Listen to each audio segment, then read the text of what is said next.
Olá, está no ar É Tempo de Amazônia, uma jornada rumo ao desenvolvimento sustentável e à conservação de um dos maiores patrimônios nacionais, o bioma amazônico. A bordo, hoje, eu converso com o governador do estado do Amazonas, Wilson Lima, que fala sobre projetos para dinamizar o desenvolvimento sustentável da região que tem dimensões continentais. Governador Wilson Lima, seja bem-vindo a este espaço. Eu já coloquei logo de cara, o Amazonas é um estado com um território suficiente para abrigar até um continente. Isso é um desafio já por si só bastante razoável. Mesmo assim, nos últimos anos, o estado tem apresentado uma dinâmica de novos projetos, de investimentos bastante interessante e que vai ser tema hoje da nossa conversa. Como o senhor vê as perspectivas para o estado do Amazonas nesse momento onde o mundo se volta com as atenções para a conservação desse bioma tão importante que é a Amazônia? Seja bem-vindo. Muito obrigado, Marcelo, pelo convite. Muito obrigado ao Grupo Bandeirantes. Meus cumprimentos a você e a todos que nos assistem nesse momento. E é muito importante a gente ter um espaço como esse para discutir a Amazônia, mas, sobretudo, a questão do desenvolvimento sustentável e, efetivamente, o que ele significa, levando em consideração as dimensões que nós temos aqui na nossa região. E o que a gente tem aqui no Amazonas é diferente de tudo que há em outras regiões do Brasil. Nós temos uma dificuldade muito grande de logística, aproximadamente 90% dos nossos rios, o acesso é feito por barco, e aqui a gente vive no regime de subida e descida dos rios. Então tem região, por exemplo, agora nesse momento, algumas regiões em que o barco não está conseguindo chegar, então tem que ir de embarcações menores ou atravessando trilhas, ramais. Por outro lado, eu tenho um estado que tem uma riqueza enorme, ainda inexplorada, que a gente precisa de condições de tecnologia para desenvolver o agro, sobretudo ali na região do sul do Amazonas, onde há essa pressão pelo desenvolvimento. Nós temos algumas cadeias que são importantes para a nossa região, como a cadeia do açaí, do cupuaçu, a cadeia do manejo do pirarucu, do manejo florestal. E aí nós temos essa atenção do país e também do mundo voltado para a questão da preservação ambiental, mas, por outro lado, nós temos uma necessidade muito grande de produzir e de gerar emprego e renda para o nosso povo. E esse é um posicionamento meu que eu não abro mão. Antes de falar sobre proteção da floresta, proteção dos nossos recursos ambientais, nós temos que falar sobre preservação do nosso povo. Primeiro tem que preservar o povo que está na floresta para que a gente possa avançar nesse tão sonhado desenvolvimento sustentável. Governador, um dos principais objetivos deste espaço aqui é dar voz à população da Amazônia. Muita gente ainda ignora que aí, nesta região, vivem mais de 23 milhões de brasileiros, espalhados em mais de 750 cidades, enfim, não só no estado do Amazonas, claro, mas no bioma amazônico, na Amazônia Legal, enfim, é uma região bastante diversificada e bastante grande. Nesse sentido, nós temos agora a participação de um colega do senhor, que é o governador de Roraima, Antônio Denário, que também é proprietário e produtor aí na região. Ele traz um tema para a nossa reflexão aqui, que é a questão das políticas de desenvolvimento do Estado, aliada ao crescimento econômico e sustentável da região. Vamos conferir. Amigo governador Wilson Lima, eu gostaria de lhe perguntar, dentro da política que o Estado está fazendo de desenvolvimento e sustentabilidade, quais são os projetos que você tem que vai aliar o crescimento econômico do Estado e a preservação ambiental? Meu amigo Denário, meus cumprimentos a você e também meus cumprimentos a todo o povo de Roraima. Esse é um grande desafio e o Estado do Amazonas tem histórico de algumas atividades que já trabalham nesse sentido.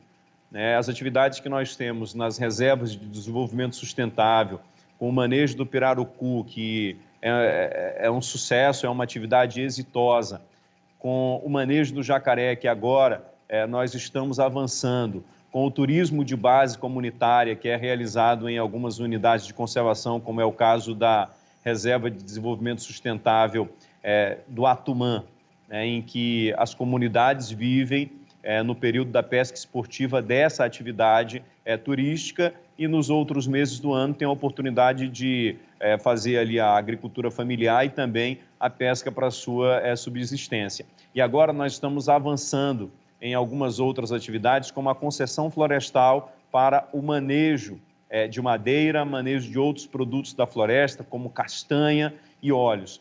E nós acreditamos muito que para que se preserve a floresta, é preciso dar uma destinação a ela, uma utilidade a ela. É preciso que a floresta, que é mantida em pé sob uma lógica econômica, ela faça sentido para quem está morando nela. Porque no momento em que a floresta está em pé, mas apenas como ativo e apenas de maneira virtual, apenas no discurso, o caboclo vai derrubar uma árvore e vender a tora por R$50 para poder garantir o sustento da sua família. Então, são caminhos alternativos que nós estamos trabalhando para garantir desenvolvimento, para garantir a geração de emprego e renda, mas que também garanta a preservação desse nosso ativo ambiental. Governador, o senhor entende também que é essa ausência de uma compensação para quem mantém a floresta em pé, intocada, essa ausência impede, por exemplo, que o cidadão, o proprietário, desenvolva alguma atividade econômica, mesmo de subsistência, e isso abre oportunidade para irregularidades, ilegalidades. Talvez faça sentido uma compensação financeira, econômica, para quem mantém a floresta em pé, que hoje não existe? Sem dúvida nenhuma. A gente tem que parar com aquele discurso de que a floresta tem que ser colocada sob uma redoma e que as pessoas que moram nela têm que buscar uma outra alternativa.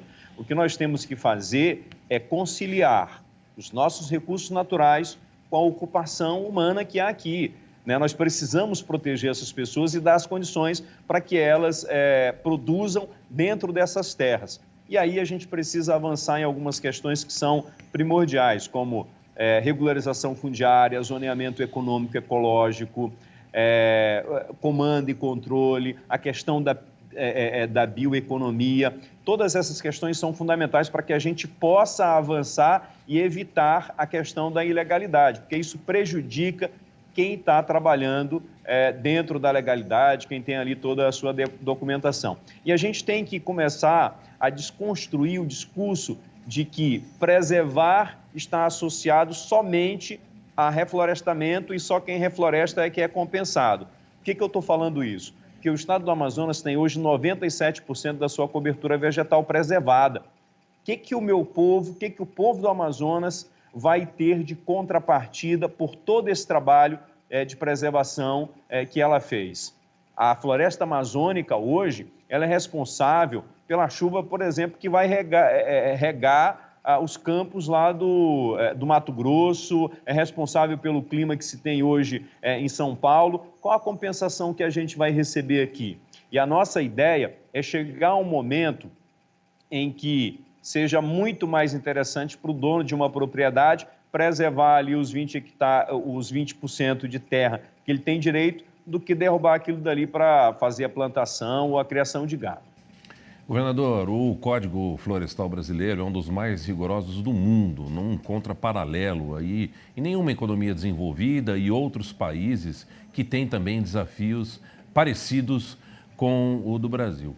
Além disso, há uma confusão entre combate a ilegalidades, a desmatamento ilegal e ao que é permitido por lei, inclusive por este Código Florestal tão rigoroso. E uma das prerrogativas é essa de que o proprietário é obrigado a preservar 80% da área da qual é responsável, tem direito a explorar cerca de 20% ali do seu território. Mas há ainda muita confusão de combate à ilegalidade e apoio ou desenvolvimento de áreas que estão regulares, muito por conta disso que o senhor citou, que é a questão também ainda ausente regularização fundiária na região, que é uma questão bastante importante. O senhor acredita que tem aí, nasce daí um pouco dessas críticas que o país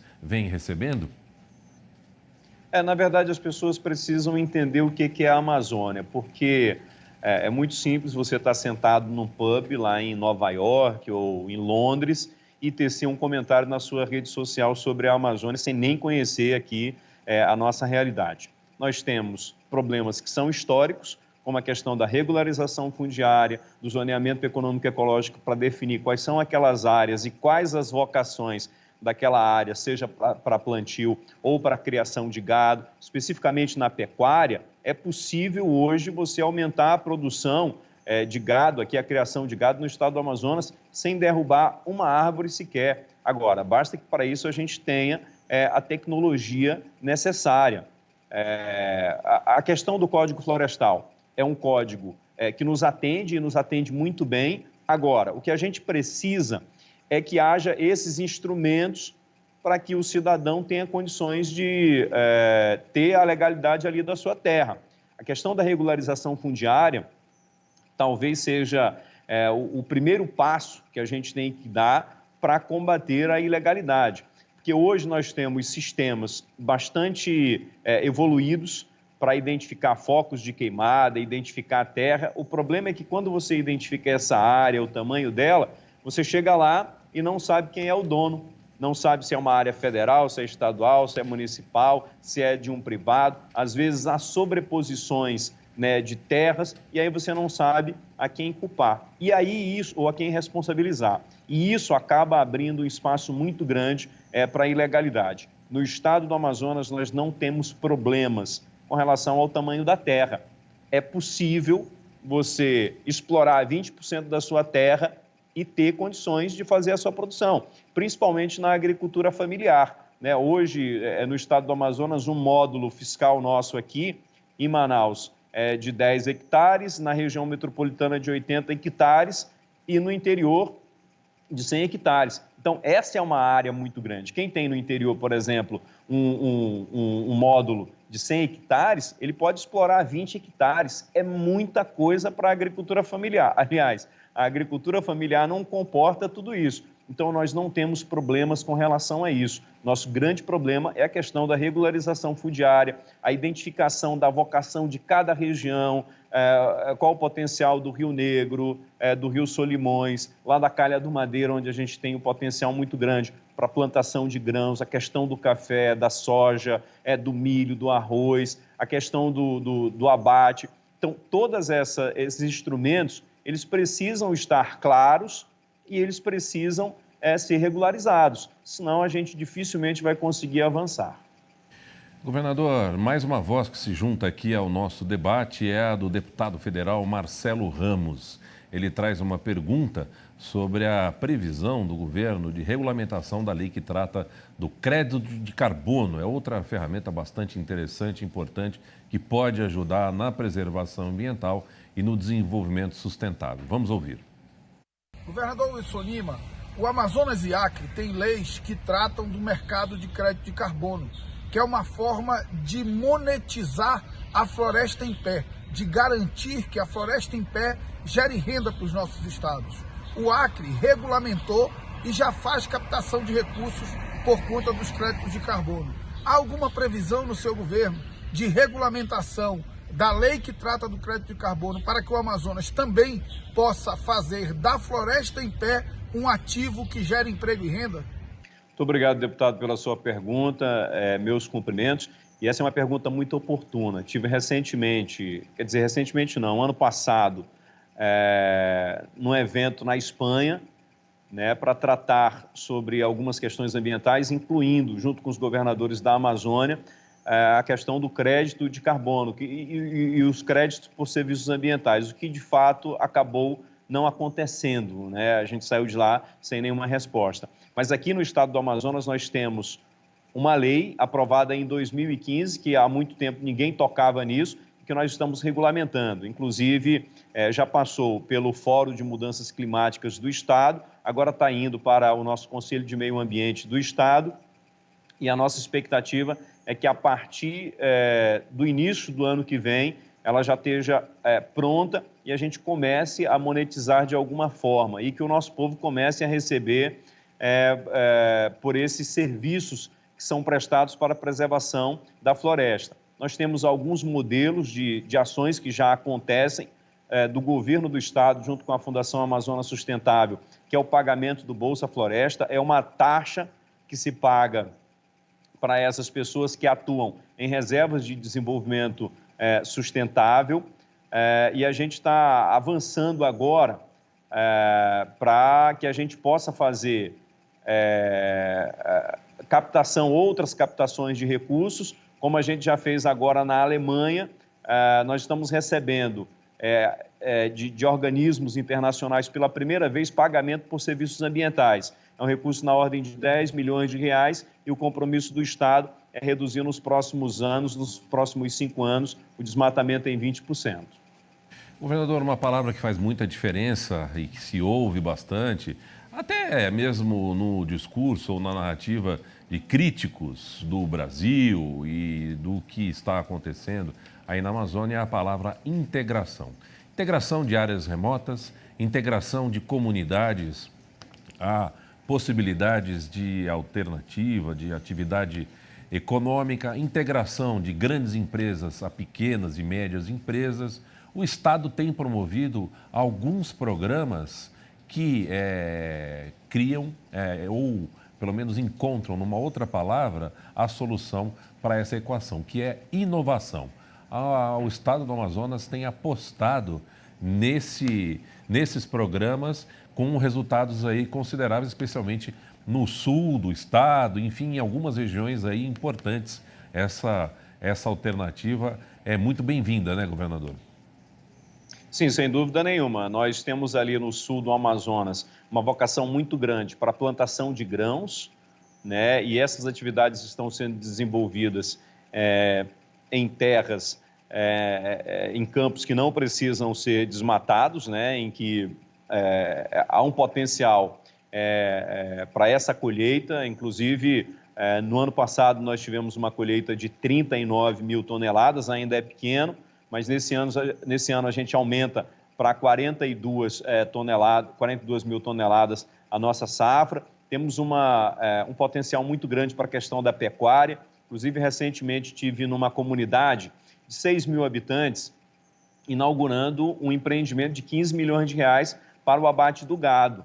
Fui também visitar uma comunidade que já se trabalha com melhoramento genético, em que há o gado leiteiro, em que antes você trabalhava com 2 cabeças por hectare, lá eles estão trabalhando com 10, 12 cabeças por hectare para garantir o uso mais racional do solo, né? Recentemente nós também recebemos a autorização do Ministério da Agricultura para que a gente pudesse estar livre da vacinação de febre aftosa. Então, todos esses avanços são resultado dessas cooperações tecnológicas junto à Embrapa, que tem sido uma grande parceira, um trabalho em conjunto com o IPAAM, com a Secretaria de Meio Ambiente, com a nossa Secretaria de Produção Rural. Agora, é importante ressaltar que o estado do Amazonas ele é gigante e a gente não tem um único produto que a gente possa dizer assim, olha, esse daqui é o produto que o Amazonas vai fazer, porque nós temos muitas opções.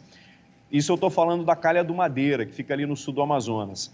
Por outro lado, nós temos uma outra situação no Rio Negro, que tem uma vocação para a questão da atividade turística, e eu tenho ali no Médio Solimões, onde nós estamos em parceria com o governo federal, através do Ministério de Ciência e Tecnologia e também da Vice-Governadoria, através do Conselho da Amazônia, nós estamos montando ali um parque tecnológico, né, um parque científico, em parceria com a Universidade Federal do Amazonas, para que a gente possa montar laboratórios para garantir a assistência, não só à pequena agricultura, mas também ao médio empreendedor, para que a gente possa garantir certificação, para que a gente possa fazer análises. Hoje, o açaí, por exemplo, para a gente testar a qualidade do nosso açaí e ganhar a certificação, nós temos que fazer aqui no estado vizinho, no Pará, ou então mandar para outros centros. Então, nós estamos trabalhando para desenvolver isso no Rio Solimões, né, lá no Alto Solimões,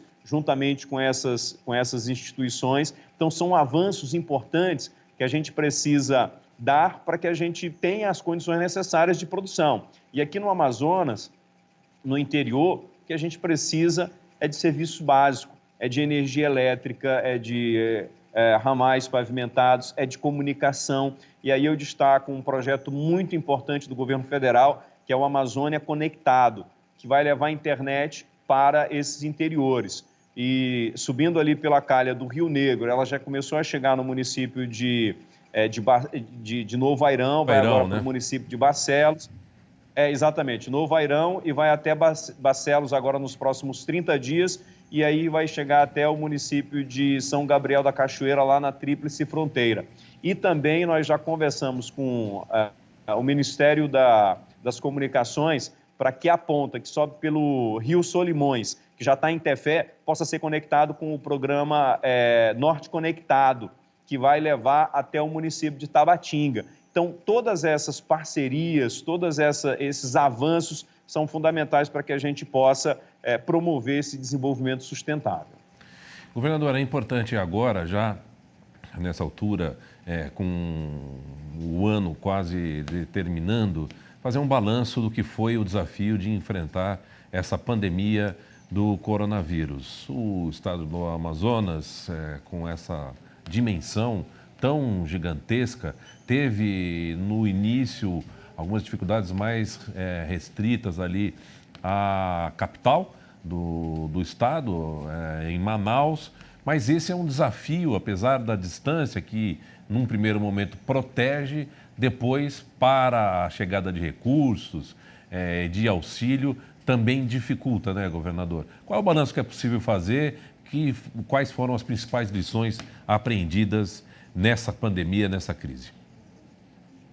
Nós tivemos um ano muito complicado por conta da pandemia. O estado do Amazonas foi o primeiro a atingir o pico da doença.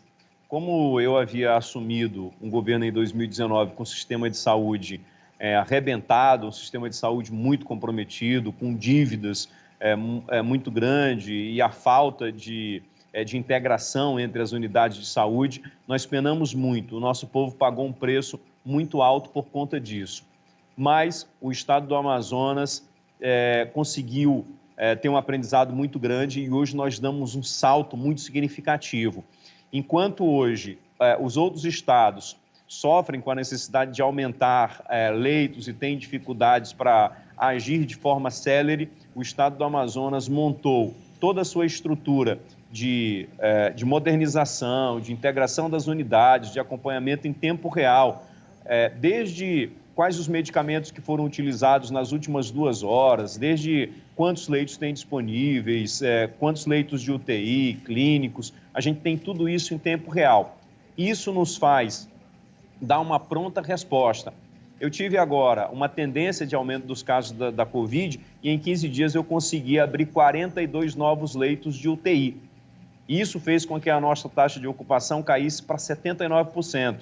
Já colocamos em funcionamento a segunda etapa do nosso plano de contingenciamento. E vamos ficar observando aqui os números. Caso a gente perceba uma tendência de aumento, nos próximos dias a gente aumenta mais 12 leitos de UTI.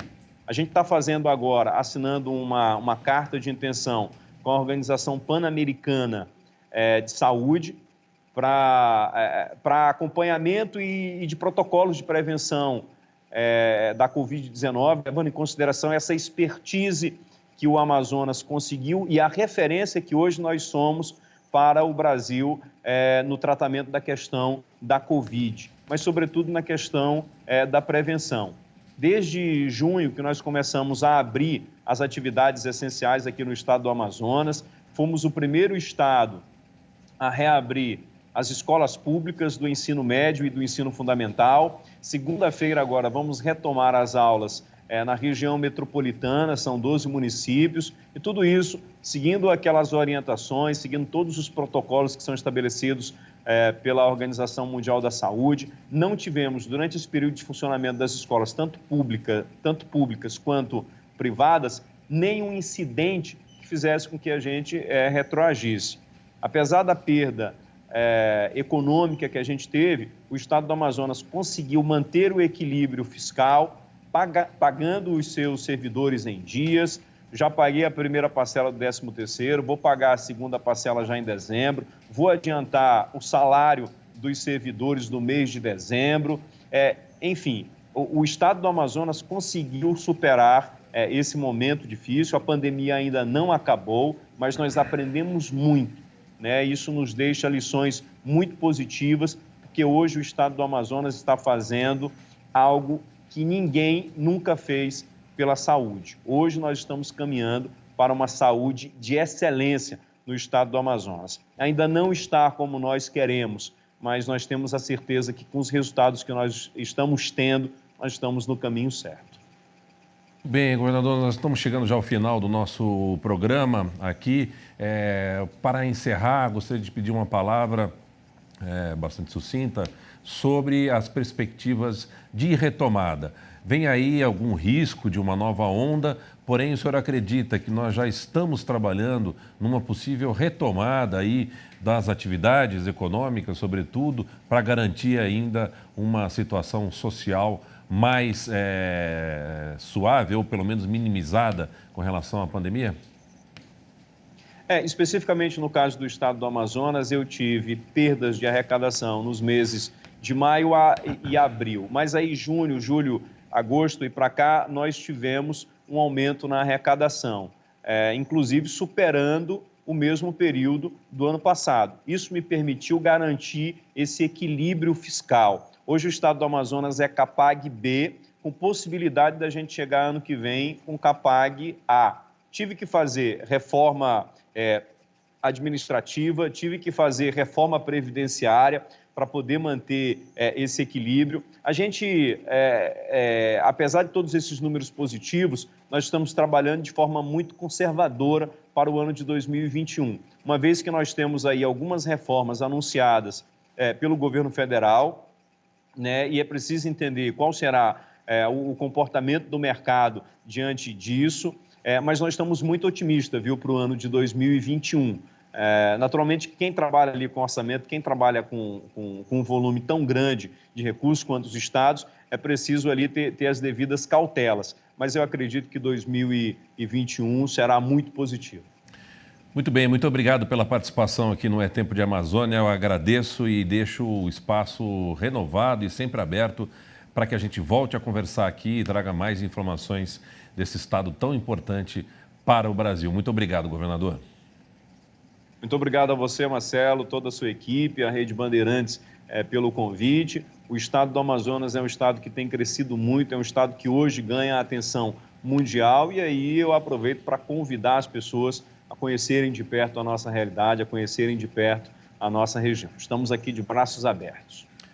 Muito obrigado, governador. O É Tempo de Amazônia de hoje fica por aqui. Não perca, na próxima semana tem mais sobre esse bioma tão importante e que precisamos cuidar. Fique ligado. Até já.